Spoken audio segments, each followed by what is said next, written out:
ഹദ്ദാദ് റാത്തീബ് മുടങ്ങാതെ ചൊല്ലണം. സുബ്ഹാന ജല്ല ജലാലുഹു.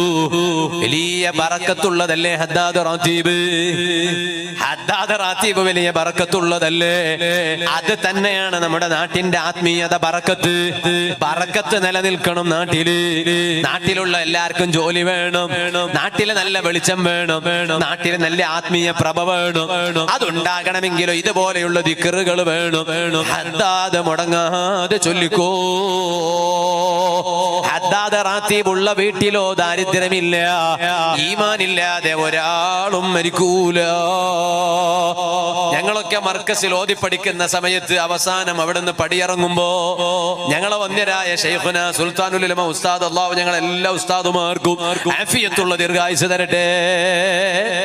ഉസ്താദ് ഞങ്ങളോട് പറഞ്ഞു, ഹദ്ദാദ് എന്നും ചൊല്ലണം. ഹദ്ദാദ് ചൊല്ലിയാലോ ചാപ്പനങ്ങാടി ബാപ്പു ഉസ്താദ് പറയാറുണ്ടായിരുന്നു, നവറല്ലാഹു മർക്കദ, ഹദ്ദാദ് മുടങ്ങാതെ എന്നും ചൊല്ലുന്ന ആൾക്ക് ഹുസ്നുൽ ഖാത്തിമ കിട്ടും എന്ന് പറഞ്ഞാൽ ഈമാൻ കിട്ടിയിട്ട് അയാൾ മരിക്കും, അല്ലാതെ മരിക്കൂല. അല്ലാഹു നമുക്ക് ഭാഗ്യം തരട്ടെ.